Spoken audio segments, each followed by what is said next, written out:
Hi, I'm Sue. Thank you for joining me for today's Bible reading. For today, I'm reading two books, Obadiah and Jonah, because that is just how short they are. Two for one day. Can you believe that? So, as usual, I'm using the headings from my Holman Christian Standard Bible because the World English Bible does not have headings, and I like them. They help me a lot, so I hope they help you. Obadiah 1:1. Edom's certain judgment. The vision of Obadiah. This is what the Lord Yahweh says about Edom. We have heard news from Yahweh, and an ambassador is sent among the nations, saying, Arise, and let's rise up against her in battle. Behold, I have made you small among the nations. You are greatly despised. The pride of your heart, that's a key right there, the pride of your heart has deceived you, who dwell in the clefts of the rock, whose habitation is high, who says in his heart, Who will bring me down to the ground?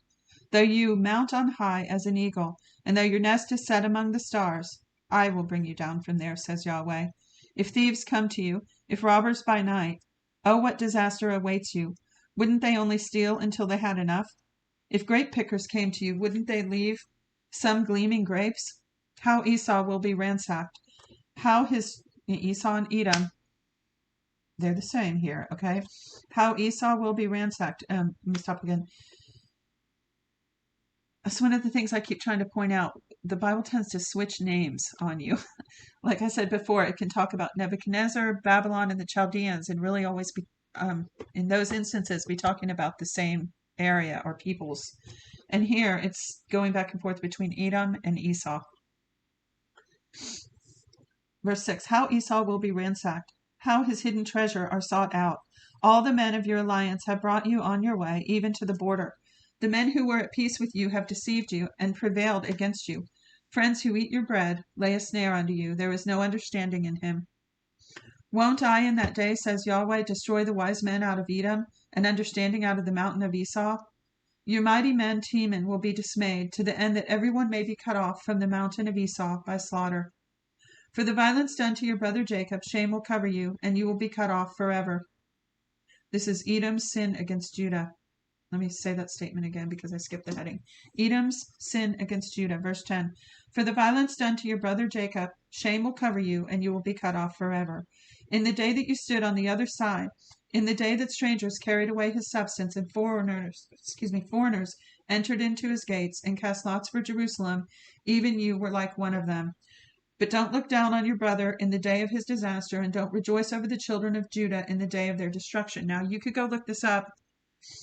I'm not going to get into it because I don't remember the fine details, but when Jerusalem was being invaded, Edom did not help them. In fact, they worked against them, and I believe that's what this is referring to here.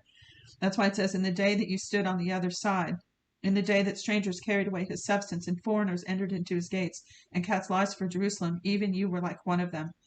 But don't look down on your brother in the day of his disaster, and don't rejoice over the children of Judah in the day of their destruction. Don't speak proudly in the day of distress. Don't enter into the gate of my people in the day of their calamity. Don't look down on their affliction in the day of their calamity, neither seize their wealth on the day of their calamity. Don't stand in the crossroads to cut off those of him who escape. Don't deliver up those of his who remain in the day of distress. Judgment of the nations. For the day of Yahweh is near all the nations.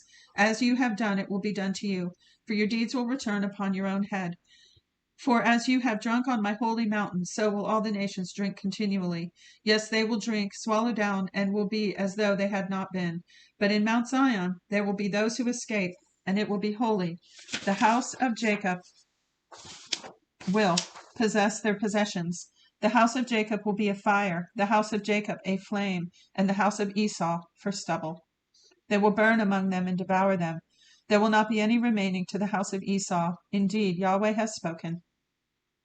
Future blessings for Israel. Those of the south will possess the mountains of Esau, and those of the lowland the Philistines. They will possess the field of Ephraim and the field of Samaria. Benjamin will possess Gilead. The captives of this army of the children of Israel who are among the Canaanites will possess even to Zarephath, and the captives of Jerusalem who are in Sepharad will possess the cities of the Negev.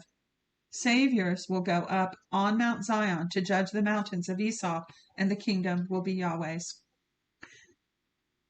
Now, that was it for the book of Obadiah. Now we're going into Jonah. Now, Jonah is 4 chapters, 4 headings, and the headings go perfectly with the chapters. So I'm going to tell you those ahead of time, like a little outline. Chapter 1 is Jonah's flight. Chapter 2 is Jonah's prayer. Chapter 3 is Jonah's preaching. And chapter 4 is Jonah's anger. Chapter 1:1, Jonah's flight. Now Yahweh's word came to Jonah, the son of Amittai, saying, Arise, go to Nineveh, that great city, and preach against it. Now, Nineveh was the capital of Assyria. Okay, and I don't have all this geography perfectly down, but I know this part. And if you'll just get this part stuck in your head, and if you've listened to me any time, you probably already have it, but you had Israel in the north.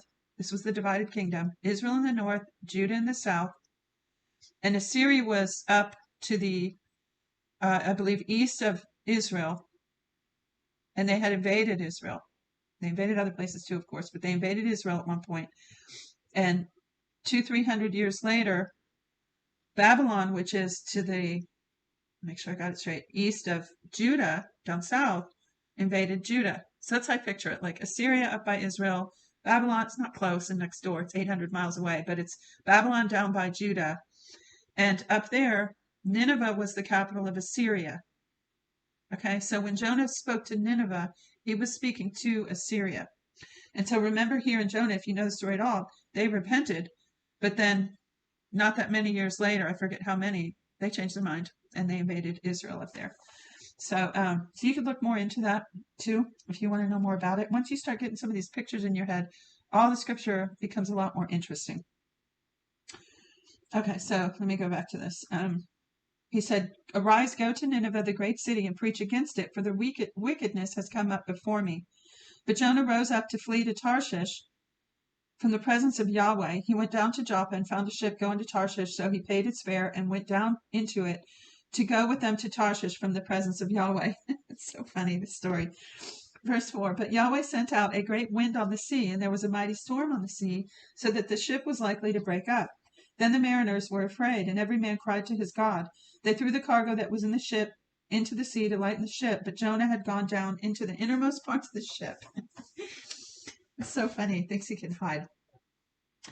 And was laying down and was fast asleep. So the shipmaster came to him and said to him, What do you mean, sleeper? Arise, call on your God. Maybe your God will notice us so that we won't perish. They all said to each other, Come, let's cast lots that we may know who is responsible for this evil that is on us. So they cast lots, and the lot fell on Jonah. Well, at least they recognized that there were spiritual, unseen forces, or curses that could be causing this problem. Unlike much of the West that simply sees the humanistic, natural, and doesn't understand that there's spiritual influences. So here, they knew something was going on, and so they were seeking their gods. And so he said, let's cast lots. And then they asked him, Jonah, tell us please whose cause this evil is. Oh, no, it says they cast lots and the lot fell on Jonah. Then they asked him, tell us please, for whose cause this evil is on us. What is your occupation? Where do you come from? What is your country? Of what people are you? He said to them, I am a Hebrew, and I fear Yahweh, the God of heaven, who has made the sea and the dry land. Then the men were exceedingly afraid and said to him, What have you done? For the men knew that he was fleeing from the presence of Yahweh. See, everywhere the Hebrews were, they had a reputation. Everybody knew their God was God. And if they didn't, like proudful Nebuchadnezzar and Belshazzar and them, if they didn't get it, God made sure they found out by humbling them. So they said, so they all had this like terror of the Lord. So they said, What have you done? For the men knew that he was fleeing from the presence of Yahweh, because he had told them. Then they said to him, What shall we do to you, that the sea may be calm for us? For the sea grew more and more stormy. He said to them, Take me up and throw me in the sea. Then the sea will be calm for you, for I know that because of me this great storm is on you. I mean, he must have been totally depressed. You know what I mean? And God still didn't let him just go off and kill himself. Verse 13. Nevertheless, the men rowed hard to get them back to the land, but they could not, for the sea grew more and more stormy against them.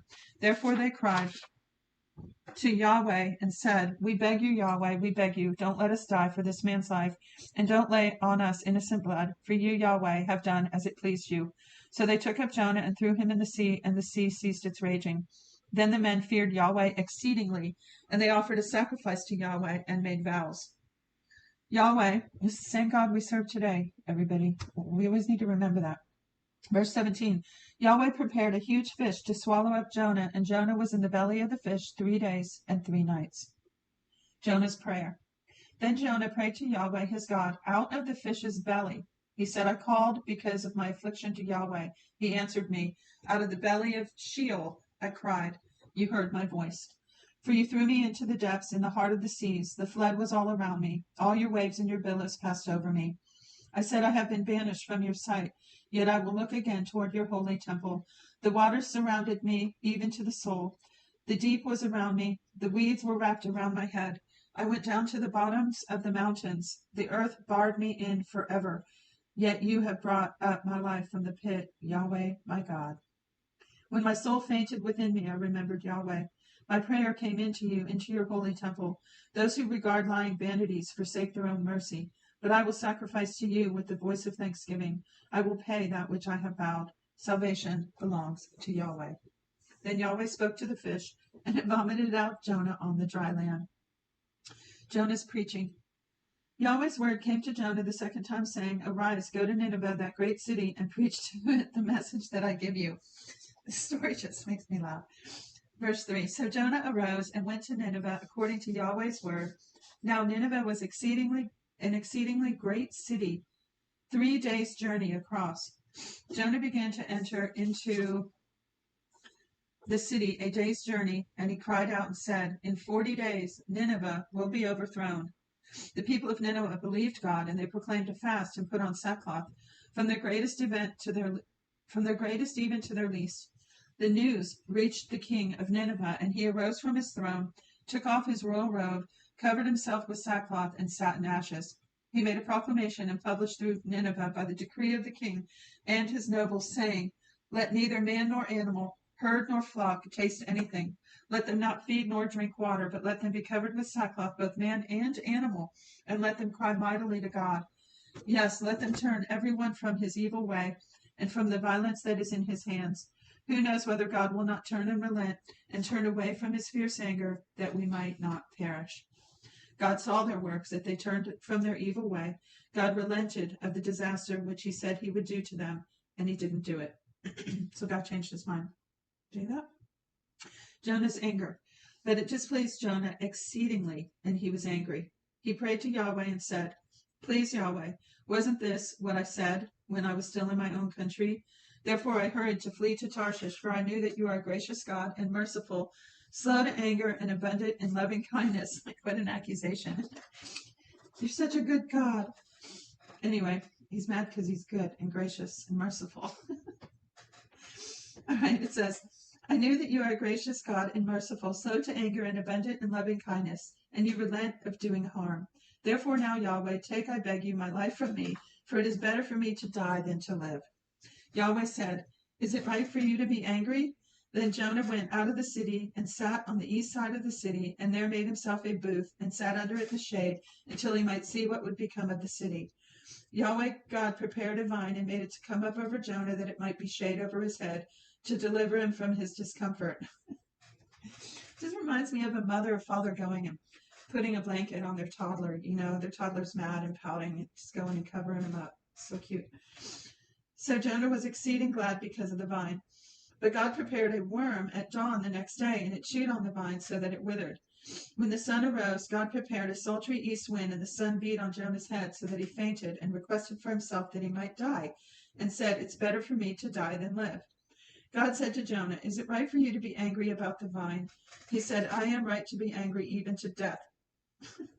Yahweh said, You have been concerned for the vine, for which you have not labored, neither made it grow, which came up at night and perished in the night. Shouldn't I be concerned for Nineveh, the great city, in which are more than 120,000 persons who can't discern their right hand from their left, and also much livestock? That's it. That's him. The end of 2 short books, power-packed books, and entertaining for me, Jonah. I don't know about you. Feel free to comment your thoughts and insights on those two books, and be sure to check for the link in the comments and the links in the description. You can email me for your free 1-year Bible if you like. I'll tell you more about that.